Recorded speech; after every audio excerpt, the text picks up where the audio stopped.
আসসালামু আলাইকুম। Hello everyone, সবাই কেমন আছেন? আজকে আমি আপনাদের দেখাবো পাহাড়ের ওপর থেকে স্পেনের বার্সেলোনা শহরটা। তো সবার কাছে রিকোয়েস্ট থাকবে আমার ভিডিওটা আপনারা সম্পূর্ণ দেখবেন। এটা একটা লং ভিডিও। তো আমার সাথে এই সুন্দর দৃশ্যটা দেখার জন্য আপনারা আমার ভিডিওর সাথে শুরু থেকে শেষ পর্যন্ত থাকবেন আশা করি। এই যে দেখছেন সিঁড়িগুলো, এই সিঁড়িগুলো কিন্তু পাহাড় কেটে, কেটে তৈরি করা হয়েছে। আমি এই সিঁড়িগুলো বেয়ে, বেয়ে উপরে উঠে যাচ্ছি। শুধু যে এই সিঁড়িগুলো তা না, এটাই ছিল মানে পাহাড়ের উপরে সর্বশেষ সর্বোচ্চ উপরে ওঠার লাস্ট সিঁড়ি ছিল এটা। তো আমি এরকম আরও কয়েকটা ধাপ পেরিয়ে এখানে আসছি। তো সেগুলো তো আর ভিডিও করেছি কিন্তু সবগুলো তো আর দেওয়া সম্ভব না। ভিডিও অনেক বড় হয়ে যাবে। তো আমি লাস্ট যেখান থেকে মানে একবারে লাস্ট চূড়ায় উঠে যাব, সেখান থেকে আমি ভিডিওটা করা ধরছি। তো এই যে দেখেন আপনারা, আমি দেখাচ্ছি পাহাড়। ওই যে দূরে পাহাড় দেখতে পাচ্ছেন?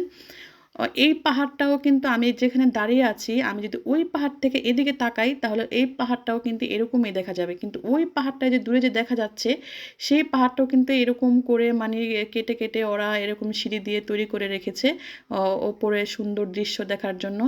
বাট বোঝা যাচ্ছে না এখান থেকে। ঠিক ওই পাহাড় থেকে যদি আপনি এই পাহাড়টা দেখেন এরকমই মনে হবে। আসলে অবিশ্বাস্য। আস এই আপনি মানে দেখলে বিশ্বাস করতে পারবেন না যে এটা আসলেই যে পাহাড়ের উপরে এত সুন্দর ওরা রাস্তা তৈরি করে রেখেছে।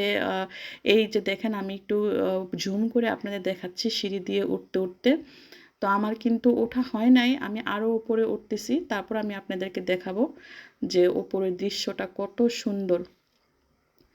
আমার ছেলেরা ওপরে উঠে গেছে, উঠে দাঁড়িয়ে আছে আমার জন্য। সবাই উঠে গেছে, আমি একা দাঁড়িয়ে আছি। তো আমার জন্য ওয়েট করতেছে।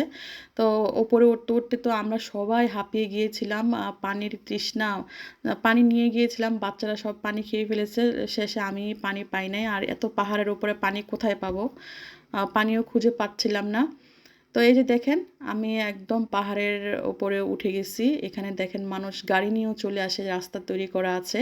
তো আমরা যারা গাড়ি নিয়ে না আসে তাদের এরকম সিঁড়ি বেয়ে, বেয়ে উঠতে হয়। অনেক কষ্ট হয় উঠতে। এই তো দেখেন, আমি কিন্তু একদম পাহাড়ের সর্বোচ্চ চূড়ায় রয়েছি। এটাই লাস্ট। আমি আপনাদের একটু সিঁড়িটা দেখাচ্ছি। দেখেন আমি কত নিচ থেকে এখানে উপরে হাঁটতে, হাঁটতে উঠে আসছি। ওই যে রাস্তাটা দেখা যাচ্ছে ওইটাও কিন্তু পাহাড়। ওদিক দিয়েও এরকম সিঁড়ি আছে নিচ থেকে উপরে ওঠার জন্য। মানে আমি বোঝাতে পারতেছি না আপনাদের, কি আমি জানি না যে এত উপরে আমি উঠেছি, এত উঁচুতে।